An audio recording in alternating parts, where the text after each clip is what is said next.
ketika sedang terkena musibah, ketika terkena masalah dan ujian, maka kita harus benar-benar mencamkan bahwa ujian dan pertolongan berjalan paralel, ujian dan pertolongan berjalan bersamaan, bersama garis lurus. Tidak mungkin ujian meninggalkan pertolongan, tidak mungkin masalah meninggalkan pertolongan, karena Allah lah yang memberikan kita ujian, sebagaimana Allah juga yang memberikan kita pertolongan. Allah Subhanahu wa taala berfirman dalam hadits qudsi, "Ana 'inda dhanni 'abdi bi, in khairan fa khairun wa in syarran fa syarr."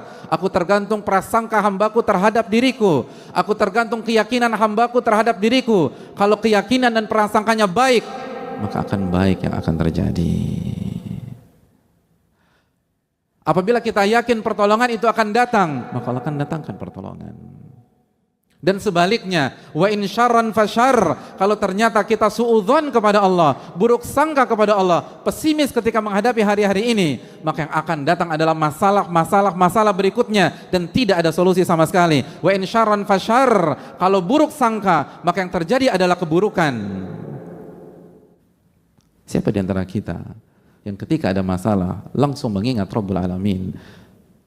Begitu ada masalah, yang dia ingat adalah bukan masalahnya tapi pertolongan Allah Subhanahu wa taala. Siapa di antara kita yang langsung mengambil air wudhu lalu sujud 2 rakaat karena dia yakin kepada firman Allah Subhanahu wa taala, "Wasta'inu bis sabri was shalah." Minta pertolongan kepada Allah dengan sabar dan salat. Hadirin yang Allah muliakan, ketika Nabi kita sallallahu alaihi wasallam menjelaskan bahwa pertolongan akan Allah turunkan dari langit sesuai dengan tingkat kesulitan dan tingkat masalah yang kita hadapi, bukankah itu pesan besar bahwa yang memberikan pertolongan bukan makhluk, yang memberikan pertolongan adalah Rabbul makhluk dan Allah Subhanahu wa taala. Lalu kemana kita dalam konsep ini? Kenapa yang ada di benak kita adalah hubungi si A, hubungi si B, pergi ke sana dan pergi ke sini, seluruh arah kita tuju kecuali arah kepada Rabbul Alamin Subhanahu wa taala. Buktinya tidak ada khusyuan di dalam salat kita. Buktinya tidak ada tambahan rakaat dalam malam-malam ini. Mana air mata taubat kepada Rabbul Alamin? Mana rintihan Rabbi rzuqni atau Rabbi tuba alayya?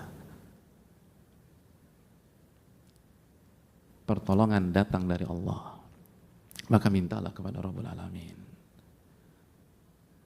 Perbanyaklah ibadah, perbanyaklah istighfar, perbanyaklah taubat. Pertolongan datang dari langit, jamaah, bukan dari teman. Pertolongan datang dari yang punya alam semesta. Sama kita lupa mengemis kepada Rabbul Alamin. Walillahi mulkus samawati wal ard, dan milik Allah kerajaan langit dan bumi. Kemana ayat itu di dalam hati kita? Hadirin yang Allah muliakan, hidup dan ujian tidak bisa dipisahkan. Allah Subhanahu wa taala berfirman dalam Al-Baqarah, "Am hasibatum an tadkhulul jannata wa lamma ya'tikum mathalul ladzina khalau min qablikum." Apakah kalian berpikir Anda akan masuk surga? Apakah kalian berpikir kalian akan masuk surga dan kalian belum mengalami ujian-ujian yang dialami oleh umat-umat sebelum kalian? Masathumul ba'sa wa dharra wa zulzilu. Mereka digoncang, mereka mendapatkan kesulitan, kesengsaraan, dan mereka digoncang-goncang, zulzilu. Mereka mengalami ujian seperti mengalami gempa bumi dalam kehidupan mereka. Zulzilu, digoncang di atas ke bawah, kanan kiri, digoncang-goncang oleh Allah. Sampai Rasul pada saat itu dan orang-orang beriman bertanya kepada diri mereka, mata nasrullah, kapan pertolongan Allah itu datang? Lalu Allah merespon, Allah inna nasrullahi qarib. Ketahuilah pertolongan Allah itu dekat. Pertolongan Allah itu dekat.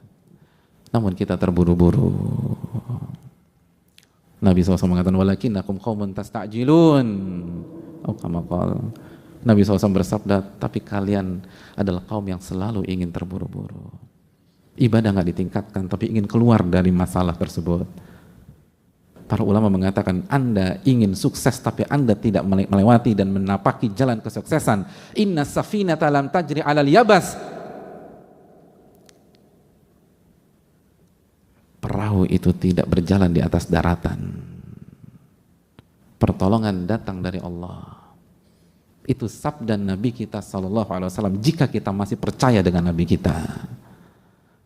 Itu sabda Nabi kita sallallahu alaihi wasallam yang Allah firmankan dalam surat An-Najm ayat 3, "Wa ma yantiqu 'anil hawa in huwa illa wahyun yuha." Nabi tidak berbicara dengan hawa nafsunya, tapi wahyu yang Allah wahyukan kepada beliau, dan di antara wahyu tersebut pertolongan didatangkan dan diturunkan sesuai dengan tingkat kesulitan. Tingkat kesulitan 70%, pertolongan 70%. Tingkat kesulitan 80%, pertolongan 80%. Tingkat kesulitan 90%, pertolongan 90%. Tingkat kesulitan 99%, pertolongan datang 99%. Fa'tabiru ya ulil albab.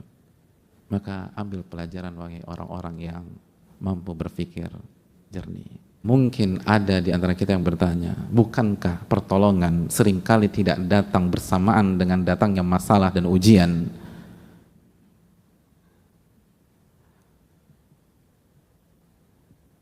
Dan itu yang saya alami sendiri. Ma'asyiral muslimin, Nabi SAW melanjutkan hadisnya dengan mengatakan, wa anna sabra ya'til abda ala qadril musibah. Dan kesabaran Allah datangkan kepada seorang hamba sesuai dengan beratnya musibah. Betul, masalah datang di bulan Januari misalnya, atau di bulan Februari, atau di bulan Maret, lalu sampai sekarang pertolongan yang clear itu belum terlihat. Tapi Allah memberikan solusi, Allah berikan kesabaran yang membuat kita bisa menjalani hari-hari berat tersebut sampai benar-benar semuanya diselesaikan oleh Allah Subhanahu wa taala. Dan kesabaran yang Allah berikan sesuai dengan beratnya musibah yang kita rasakan. Kesabaran yang Allah berikan sesuai dengan rasa sakit yang kita rasakan. Kesabaran yang Allah berikan sesuai dengan kekuatan yang kita butuhkan. Wa anna sabara ya'til 'abda 'ala qadril musibah. Sabar akan didatangkan kepada hamba sesuai dengan beratnya musibah.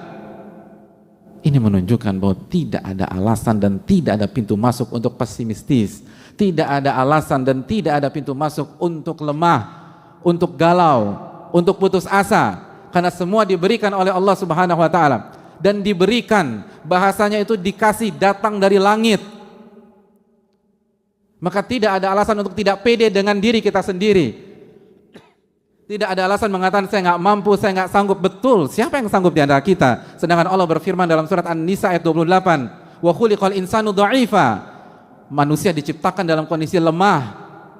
Tapi yang perlu kita ingat, ini diberikan oleh Allah Subhanahu wa taala. Ini bukan tentang kekuatan kita, tapi pertolongan yang Allah diberikan kepada kita. Ini bukan tentang kemampuan sabar yang lahir dari dalam diri kita semata, tapi kemampuan sabar yang Allah berikan kepada kita. Maka tidak ada alasan membuka pintu kepada syaitan sehingga syaitan melemahkan kita, merasa kita lemah, merasa kita down, merasa kita nggak mampu menghadapi ini semua. Karena ini bukan tentang kemampuan kita memang lemah, itu sudah confirm dari Allah Subhanahu wa taala. Tapi kita dikasih kekuatan untuk sabar dari Allah Subhanahu wa taala, dan Allah nggak mungkin bohong, Allah nggak mungkin keliru, Allah tidak mungkin mempermainkan kita. Alif lam mim, dzalikal kitabul la raiba fihi hudal lil muttaqin. Alif lam mim, kitab ini tidak ada keraguan sama sekali. Yang disampaikan adalah hak, tidak boleh diragukan dan tidak ada keraguan sama sekali, sebagai petunjuk bagi orang-orang yang bertakwa. Dan Allah menyatakan demikian, bahwa kesabaran akan didatangkan sesuai dengan beratnya musibah.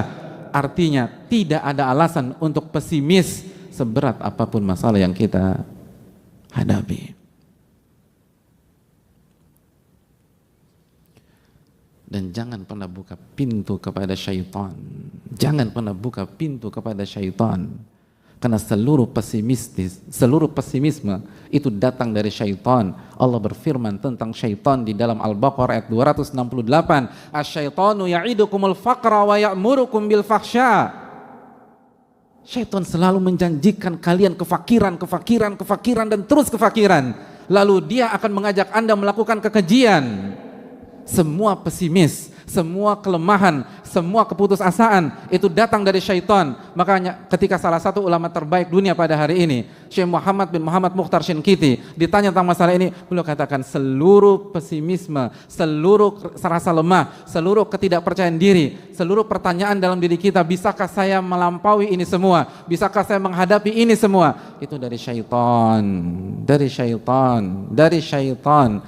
Separah apapun kondisi kita, walaupun itu gara-gara ulah kita, walaupun itu gara-gara dosa-dosa kita, karena bisa jadi kita mengatakan, tapi Pak Ustadz, ya, saya terjatuh ke dalam jurang ini karena dosa-dosa saya sendiri, karena kesalahan fatal yang saya lakukan, karena maksiat. Betul, memang betul maksiat akan menjerumuskan kita, tapi apakah itu kartu mati? Tapi apakah itu membuat kita putus asa? Makanya jamaah sekalian, di dalam ayat di atas Al-Baqarah 268 ada kelanjutannya. Setelah Allah mengatakan syaitan membuat engkau merasa fakir terus dan menjanjikan kefakiran dan terus kefakiran, Allah lanjutkan, wallahu ya'idukum magfiratan minhu wa fadla, dan Allah menjanjikan ampunan darinya dan karunia darinya. Itu menunjukkan kalaupun kita dapat masalah karena kesalahan kita sendiri, jangan pernah putus asa, jangan pernah pesimis, karena Allah menawarkan ampunan buat kalian.